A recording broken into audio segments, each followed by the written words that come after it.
we hardly have very few nuclear medicine seats in India. I guess the MD nuclear medicine is less than 25 or 27 seats. And DNB including, I'm sure we are not more than 60 seats. I think the main reason that we are having a session, this podcast with Doctor today is also because of this. Because doctors are able to see so many Instagram reels, LinkedIn posts or other YouTube videos where they're saying nuclear medicine is the upcoming branch. They're saying the top rankers are looking at nuclear medicine. If I say 70 to 80% is diagnostic work, 20 to 30% is therapy work. So 70% of the time I feel I'm a radiologist looking into the computer and working. Another 30% I'll speak to the patient, I'll analyze, treat, and we have a follow-up OPD also for such patients. Both medicine and radiology. That's nice. Globally, doctor, how are the opportunities for this specialty? See, when it comes to US, you have to write MLE and directly get into fellowship of nuclear medicine, and you can join as assistant professor. Okay. US is comparatively easy, but competition is there. UK, UAE and Australia, you have to clear AMC, then you can directly go to nuclear medicine. But when it comes to European or UK, you have to do a first year. Okay, same what radiologists give exams. But the problem is we have not done radiology. So we need to show 3 years of radiology experience. Now, how is the job market today for nuclear medicine in India? Talking about government or corporate hospitals or research institutes? Understanding there are so few specialists, is this the right time for doctors to explore nuclear medicine? Yeah, 100% right time. The thing is, when it comes to most of the institutions, bigger institutions also have one head of the department, one assistant. You need 3-4 people at least in one department. When it comes to medical colleges, also same thing. A corporate hospital also, most of the corporate hospitals are run by only one nuclear medicine consultant. Okay. Any department, at least 2 people are necessary. Okay. When it comes to standalone centers like ours, we also have one nuclear medicine for one center, another for another. So we need junior doctors, and so the job opportunity is there in all sectors.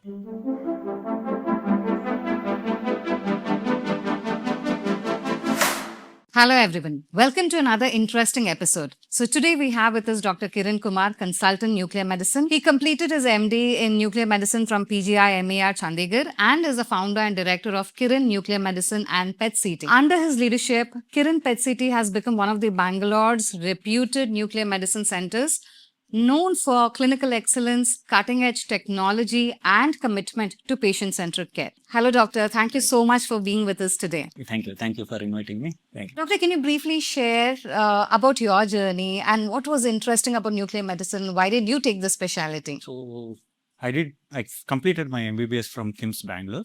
Okay. Then I was interested in getting into central institutes. So I wrote PGIMER almost 3 times. Okay. That time I got a rank. Then when I went for counseling, I was interested in surgical field, not medical medicine field much. So few of my friends were already doing their post-graduation in PJ. Okay. They asked me to check nuclear medicine department.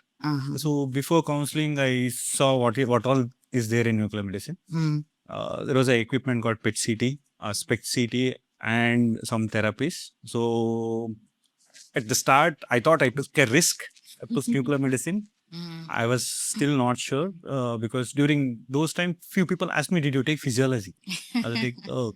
Then after joining nuclear medicine department, 15 days, I realized this is a very good subject. We have a diagnostic workup.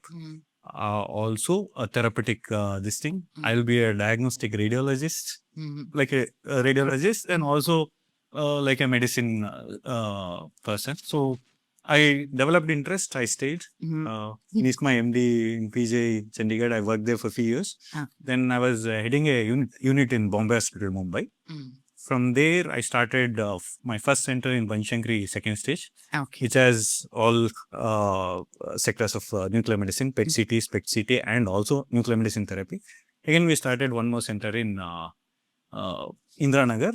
With me, one more Dr. Manoj Devanathan. He has done his MD from JIPMER. So he's my partner. He's looking after Indranagar Center. I'll be mainly sitting in Banshankari. Oh, okay. That's very nice, doctor. Now, I guess this time, we hardly have very few nuclear medicine seats in India. I guess the MD nuclear medicine is less than 25 or 27 seats. And DNB including, I'm sure we are not more than 60 seats. Yeah.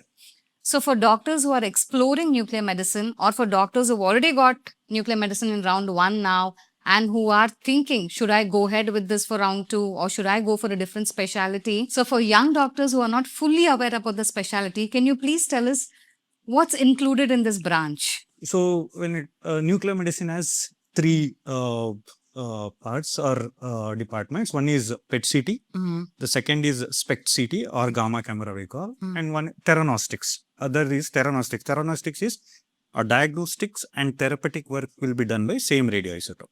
Okay. PETCT 80% is oncology, cancer related staging, response evaluation, for recurrence evaluation, and other things like Parkinson's disease, cardiac function viability, and Pyrex fever of unknown origin, unexplained weight loss. In such conditions also we use PET-CT to find out whether they have a malignancy or some infection going. When it comes to SPECT-CT, we have a brain SPECT for again Parkinson's, thyroid and parathyroid for endocrinology, cardiac for myocardial perfusion scan, MPI for cardiologist, DTPA, DMSS scans in gamma camera for urology. So when it comes to gamma camera, 80% of the work is non-oncology, cardiology, endocrinology, and urology. So doctors will get to work on all this during their PG training? Yeah. This is the core work and imaging. So the first 6 months, generally they'll be posted in radio isotope handling, radio isotope preparation, then imaging, how to acquire all these things. After 6 months, they'll start reporting gamma camera imaging, like renal scans, thyroid scans, all those things. Then they'll go to PET-CT. They'll get exposed to therapeutic theranostics also, therapy, nuclear medicine therapies. Yeah. Done. I think that's really nice. That gives a lot of clarity for doctors, I guess, who are thinking what I may have to do, what's going to be there in my day-to-day work. Now, doctor, what are the most common clinical applications of nuclear medicine in India today? As I told, when it comes to PET-CT, 80% is oncology, cancer-related workup for staging response. And when again, SPECT-CT is more of a organ-related imaging, functional, renal function, myocardial function, Parkinson's, thyroid function, hyperthyroidism or thyroiditis, hyperparathyroidism. Like that, we do organ-specific imaging when it comes to gamma camera. When it comes to theranostics, for example, a PSMA PET-CT is used for prostate cancer staging. Same PSMA lutetium therapy is done to treat the prostate cancer. The same PSMA is used for imaging, or DOTA for neuroendocrine tumors. The same DOTA is labeled to a lutetium or alpha therapy to treat. So we call it as theranostics. Same agent is used for diagnostics and therapy. So the theranostics department has radioiodine therapy for thyroid cancer, prostate cancer, neuroendocrine tumors. Nowadays, new therapy called FAPI therapy, which is used for breast, CA ovary, and other cancers also, hepatocellular cancer. So, in a way, if I say 70 to 80% is diagnostic work, 20 to 30% is therapy work. So, 70% of the time, I feel I'm a radiologist looking into the computer and working. Another 30%, I'll speak to the patient, I'll analyze, treat, and we have a follow-up OPD also for such patients. Both medicine and radiology. That's nice. I think the main reason that we are having a session, this podcast with Doctor today is also because of this. Because doctors are able to see so many Instagram reels, LinkedIn posts, or other YouTube videos where they're saying nuclear medicine is the upcoming branch. They're saying the top rankers are looking at nuclear medicine now. So doctors, I mean, we did receive many calls because, as most of you know, we also support doctors for India, NEET PG consulting or NEET PG admission process. So many doctors do ask, because they've seen so much online going on, they ask, how does nuclear medicine differ from radiology, radiotherapy, and radiation oncology? So when it comes to radiology, they have a CT, MRI, and ultrasound. We have PET-CT, PET-MRI, hybrid imaging. In CT, only structural imaging is done. In PET, we inject a radioisotope. That radioisotope shows the functionality of the tissue. If there is a mass in the liver, the PET part shows whether it's hypermetabolic or hypometabolic, hyperfunctioning or non-functioning. CT, anyway, we have a structural related this thing. And again, we have compared to radiology or this thing, we have a therapy department. When I compare with a radiotherapy or radiotherapy department, they use a equipment to focus the tumor. In this, we are injecting a radioisotope which targets the tumor cells, the receptor sits inside the tumor cell and damage the cell. In this, we are injecting a radioisotope and treating. In radiotherapy, they're using equipment to give the rays. So that's the difference between radiotherapy and nuclear medicine therapy. Understood, doctor. I guess that gives you all a lot of clarity. Now, talking about, doctor, because every specialty, like when we meet different doctors, they say every specialty requires a different kind of a skill set. I think not just clinically, even in terms of your general attitude, like, some specialties are highly stressful, some specialties are okay. So what kind of skill set or mindset suits this specialty to the best? See, what I would suggest is if somebody is interested in surgical field, non-nuclear medicine is not this thing. We have one procedure, PETCT guided biopsy. But otherwise, the surgeon won't be happy in nuclear medicine. So if you're interested in medicine and doing super specialty, that's a different this thing. But if you're interested in diagnostic this thing, like radiology, I feel this is better because you have a nuclear therapy part also. But if you are practicing, if you want to settle down in tier 2 cities, then the job opportunities is less. If somebody wants to do MD nuclear medicine, he wants to settle down in Mysore or Bangalore, Hyderabad, yes, good job opportunities. If they want to settle down in Raichur, Tumkur, maybe in such areas, the job opportunities are less. The investment is more. They need more investment to set up an infrastructure. So the job opportunities will be less. So if you are from a major cities, yes, nuclear medicine. Otherwise, radiology. If you are interested in diagnostic. So is this the end branch, doctor? Yeah, this is an end branch. But we have DM Theranostics in AIMS. DM nuclear medicine therapy. Yeah, but MD nuclear medicine is more than enough to treat as of now. But in future, yeah, there is already two seats all over India.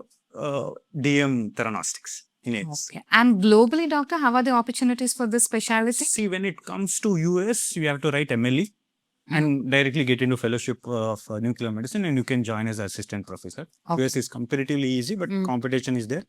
UK, UAE and Australia, you have to clear AMC, then you directly go to nuclear medicine. But when it comes to European or UK, you have to do FRCR. Same what radiologists give exam. But the problem is we have not done radiology. So we need to show 3 years of radiology experience. Some people go and do diploma in radiology for 2 years, then do 1 year SRship and write FRCR and join as a nuclear medicine consultant.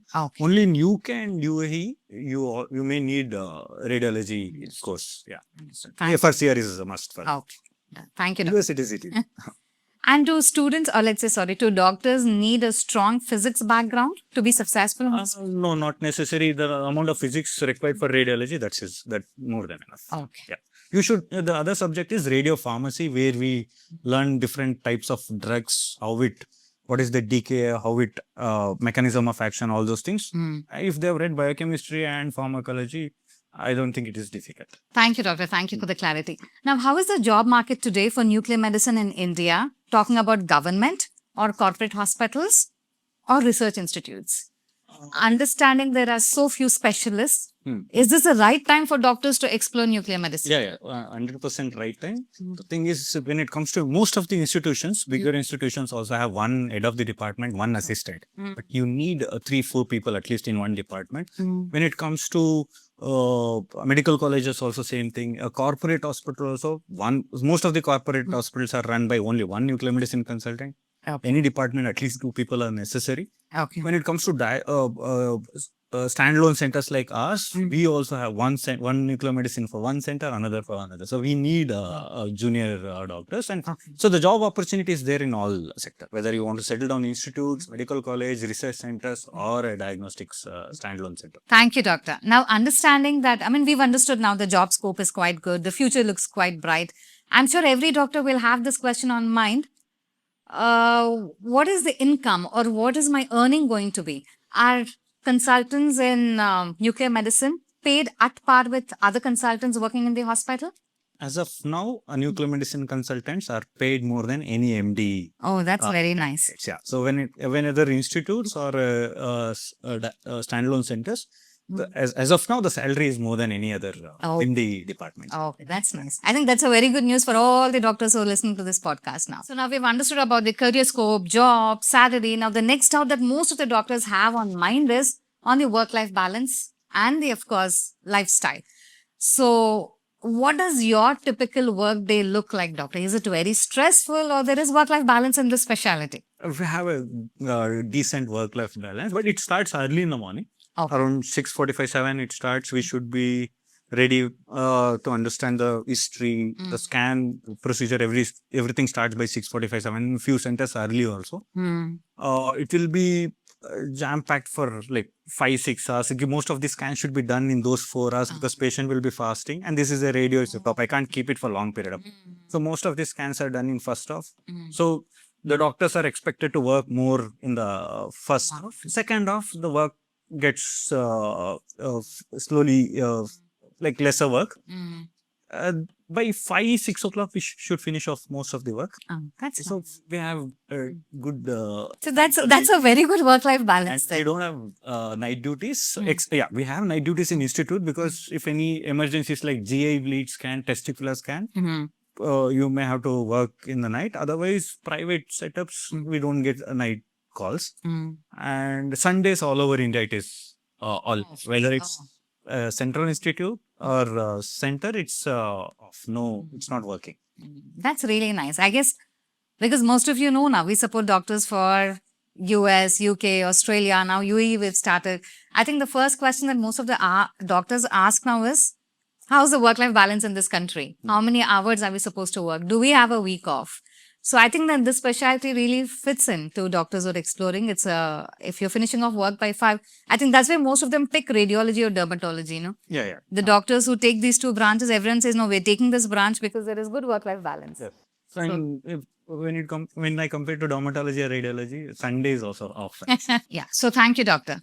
Now, I guess before we close this, what is your advice to aspiring doctors who are considering this branch? Like who should choose this branch or who shouldn't choose this branch? Can you please summarize it in a few lines for us? Who shouldn't choose is, the first is if you are interested in surgical field, better not to come to nuclear medicine. Second is, if you want to settle down in tier 2, tier 3 cities, if you are interested in diagnostic field, radiology is better. Bangalore, major cities like Hyderabad, Delhi, nuclear medicine is better. And we have, as I told, 70% diagnostic work and 30% therapy. You will enjoy both medicine and radiology. Okay. This is what I want. Yeah. So thank you, doctor. So I guess one last advice from your side to our listeners today. What advice would you give to doctors exploring newer or lesser known specialties? Because everyone is chasing general medicine or let's say dermatology, radiology. I think after pediatrics, gynec, these are the top specialties, I guess. So I would like to know from you on this. When it comes to choosing postgraduate seat, we are generally inclined towards general medicine, ortho, general surgery because we work in those departments during internship. So 2 months I worked in general medicine, pediatrics, but I don't know what is nuclear medicine. I don't know what is transfusion medicine.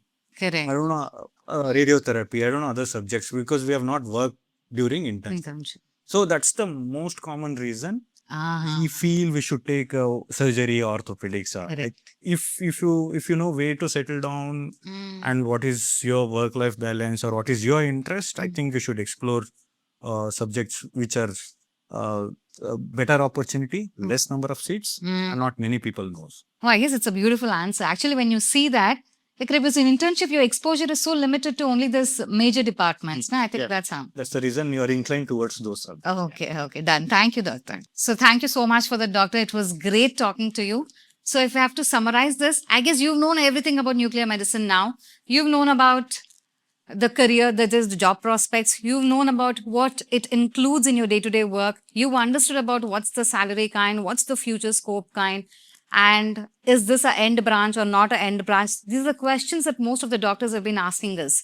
Hence, we requested Dr. Kiran to be with us here today to answer your questions. And thank you so much for taking time from your busy schedule and for being here. Now, I guess the overall availability of MD, DNB, nuclear medicine seats, as I mentioned in the beginning, remains very limited. I guess it's not more than 60 plus seats here and there. There might be a bit of variation, but I guess it's not more than this. Now, this year's closing ranks for nuclear medicine clearly shows how competitive nuclear medicine branch has become. And to help doctors get real clarity on the scope, future, opportunities, lifestyle, and career growth in the specialty, especially for those considering it in NEET PG round 2 now, because we know MCC already round 1 results have come. Most of the states, that's like Karnataka and all, already first round mock results have come. So many doctors are looking forward to change the order. Like, what kind of choices should I consider? And we know a doctor who's been allotted nuclear medicine seat reached out to us, and that's how we got connected to Dr. Kiran and all that. So on genuine and on request, Dr. Kiran has agreed to open a few mentorship slots. Understanding the current situation of PG aspirants, he is offering a limited number of complimentary sessions for our doctors, that is for our listeners who are listening to this podcast. So if you're considering this branch and you want unbiased practical guidance from someone who's experienced this field and who's living this field every day, then this is the right time for you to connect and ask your doubts directly, because this is just more of general session that we had right now. Based on your personal requirements, your personal needs, things will change. So it's always better that you reach out to the concerned authority to get one-on-one personalized guidance. So do book your one-on-one session with Doctor now at gocampusworld.com if you need personalized guidance, and if you have nuclear medicine on mind right now, then you know where to go and book your session. So you have to go to gocampusworld.com, search for Dr. Kiran and book a session with him. Thank you so much for watching this session, and thank you so much, Doctor, for your time. Thank you. It was a very interesting conversation with you. Thank you. Thank you. Thank you, Doctor.